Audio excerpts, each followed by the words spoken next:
दीप, morning. क्या कुछ हुआ है और अब कैसे संकेत मिल रहे हैं इस हफ्ते के लिए? संकेत बहुत बढ़िया मिल रहे हैं। एक दमदार रैली हमने फ्राइडे को आते हुए देखी और आज सुबह देखिए ग्लोबल मार्केट्स का क्या शानदार मूड आपको आते हुए दिख रहा है। कोई भी नेगेटिव खबर पर रिएक्ट करने के मूड में नहीं है। और जो हम बात कर रहे थे पिछले हफ्ते की, बाकी ग्लोबल मार्केट्स यूएस की डेट डील पर इतना पॉजिटिव रिएक्शन दे रही है, यूएस क्यों नहीं रिएक्शन दे रहा है? आई थिंक फ्राइडे को आपने ऑलरेडी वो आते हुए देख लिया। ऑफकोर्स डेट डील पर उतना रिएक्शन नहीं था, कुछ और फैक्टर्स थे, बट नॉनदलेस यूएस में एक शानदार तेजी आती हुई दिखी है। 2% से ज्यादा का आपने डाउ पर इंट्राडे उछाल दिखा है। 700 पॉइंट से ज्यादा की तेजी रही है। डेज हाई के आसपास डाउ आपको बंद होते दिखा है और जनवरी के बाद यानी कि 5 महीने में सबसे बड़ी इंट्राडे तेजी आपने डाउ में आती हुई देखी। तो बहुत ही बढ़िया मूड वहां से बाजार का हुआ। नैस्डैक लगातार एक्शन में है, 1% ऊपर फ्राइडे को नैस्डैक भी था, बट ब्रॉडर मार्केट से देखिए कितना बढ़िया पार्टिसिपेशन आपको आते हुए दिखा। S&P 500 1.5% आपको उछलते हुए दिखा। रसल 2000 जो उनका mid cap small cap index है, उसमें आपने 3.5% की तेजी आती हुई देखी। तो एक बहुत ही बढ़िया शानदार एक्शन वाला दिन था जहां तक अमेरिकी बाजारों का सवाल है। डेट डील का तो इसमें योगदान था ही, बट ज्यादा योगदान था जो इनका जॉब्स डेटा आते हुए दिखा है। मई के महीने में शानदार जॉब्स डेटा आपको आते हुए दिखा है। करीब 3.4 लाख नई जॉब्स जोड़ी गई हैं। अनुमान 1.9 लाख का था और पिछले महीने 2.5 लाख जॉब्स जोड़ी गई थी। तो उसके मुकाबले में आपने 3.4 लाख नई जॉब्स जोड़ी हैं। तो जो भी मंदी की चिंता है, लगातार फेड रेट हाइक्स की चिंता है, स्लो डाउन आ रहा है, ले ऑफ्स हो रहे हैं, एटलीस्ट जॉब्स डेटा ने जो नई जॉब्स जुड़ी हैं उसने तो ये बिल्कुल भी रिफ्लेक्ट नहीं करा। 1.9 लाख के अनुमान के सामने आपने 3.4 लाख का डेटा आते हुए दिखा। अब वैसे तो कह सकते हैं कि डेटा इतना शानदार आ रहा है तो इस पर तो बाजार को डर लगना चाहिए कि और रेट हाइक्स होंगे, बट हमने देखा दो चीजें और।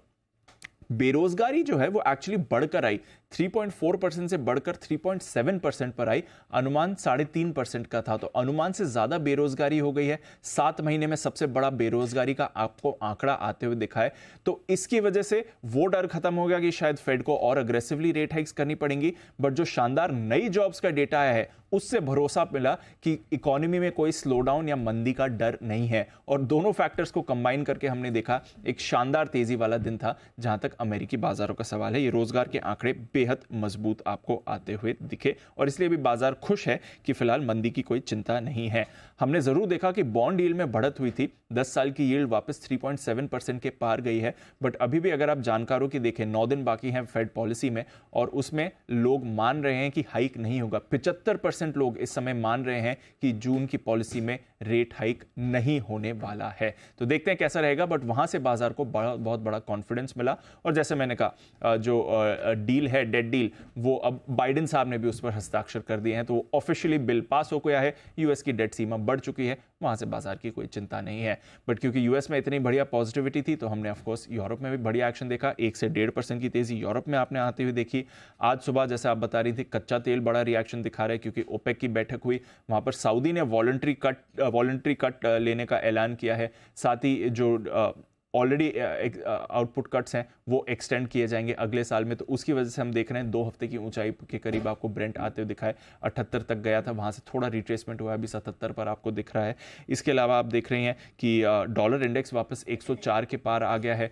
जॉब्स डेटा भी आया तो उसकी वजह से वापस हमने देखा कि एक प्रेशर ज्यादातर कमोडिटीज पर पड़ा, स्पेशली गोल्ड और सिल्वर पर, और बेस मेटल्स पर भी थोड़ा असर आ सकता है। बट ओवरऑल आज बाजार ऑफकोर्स यूएस की बड़ी तेजी पर रिएक्ट कर रहा है और शानदार एक्शन आ रहा है। 18,700 के ऊपर आपको एसजीएक्स निफ्टी इस समय दिख रहा है। तो दमदार संकेत तो हमारे मार्केट्स के लिए मिलते हुए दिखाई दे रहे हैं। अब देखना होगा कि हमारे मार्केट्स इस स्ट्रेंथ पर किस प्रकार से रिएक्ट करते हैं, क्योंकि शुक्रवार को तो हमने हरे निशान में क्लोजिंग होते हुए देखी है। धन्यवाद दीप, वो पूरी डिटेल दर्शकों के सामने रखने के लिए।